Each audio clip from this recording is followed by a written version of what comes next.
আপনারা দেখছেন Bankura TV. Breaking news. বীজপুরের বিধায়কের মঞ্চে ছিলাম বিরোধী দলনেতা শুভেন্দু অধিকারীকে এমন কোনো মন্তব্য করেন যে হুঁশিয়ারি দিয়েছেন যাতে কোনো হিন্দি ভাষী অপমান হয়। পরিবর্তে উল্টে উনি প্রতিক্রিয়া পুরো জানালেন বক্তব্যটাই বিজেপি নেতা অর্জুন আর হিন্দি ভাষীদের নিয়ে অর্জুন সিং এর বক্তব্য তৃণমূলের যে বীজপুরের বিধায়ক সুবোধ অধিকারী আর গার্গা পাবেন চ্যাটার্জি না। একাই তৃণমূলের মমতা যে বন্দ্যোপাধ্যায়ের কাছে একটু paid দয়া agent, আদায়ের একাই জন্য হিন্দিভাষীদেরকে বিরোধী মোটামুটি দলনেতা বিজেপি শুভেন্দু কাছে রেখে দিয়েছে। অধিকারীর কোনো চিন্তা সঙ্গে করতে হবে লড়াইয়ে নেমেছেন নিজে থাকলো হিন্দু শুভেন্দু অধিকারী অধিকারী আবার মান সেজে। সম্মান সেই কিসের? খবর আপনারা দেখতে থাকুন। মমতা ব্যানার্জি তো এইসব মনে প্রতিবাদী রাখে না। চ্যানেল মমতা ব্যানার্জির বাঁকুড়া কাছে নম্বর টিভির নেওয়ার জন্য পর্দায়।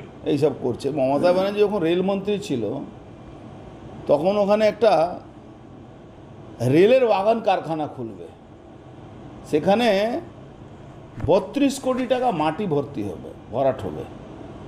সেই কন্ট্রাক্টটা এই পেয়েছিল সুবোধ অধিকারী। আজ পর্যন্ত মাটিও ভরাট হলো না, কারখানাও খুললো না। তখন মমতা ব্যানার্জি এই কন্ট্রাক্টটা ওকেই দিয়েছিল।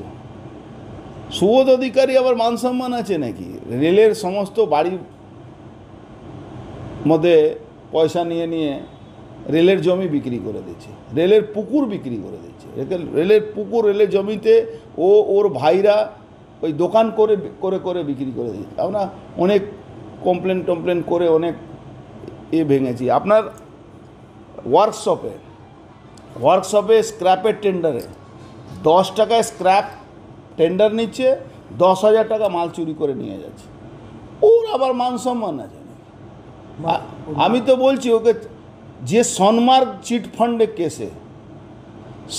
চিটফান্ডের কেসে রাজু সাহানি অ্যারেস্ট হয়েছিল, সেই কেসে আসামিও আছে, ওর নামে চার্জশিট আছে সুবোধ অধিকারী নামে। ওর আবার মান সম্মান আছে নাকি? ও তো যে কোনো সময় ওর সিবিআই ওর এগেনস্টে অর্ডার ক্যান্সেল করাবে, ওর প্রোটেকশনটা। ও কোথায় আছে? ওর আবার মান সম্মান আছে নাকি? রেলে পুকুর বিক্রি করছে, রেলে মাছ চুরি করে, পুকুরের মাছ চুরি করে বিক্রি করায়। বলছে আমার মা হিন্দি ভাষী, তাই আমার মাকে অপমান করে। তোর মাকে হিন্দি ভাষী হলে অপমান করলো কোথা থেকে? কবে? হিন্দি ভাষীকেই অপমান করলো, ওর মা ছেড়ে দিন, হিন্দি ভাষীকেই কবে অপমান করলো?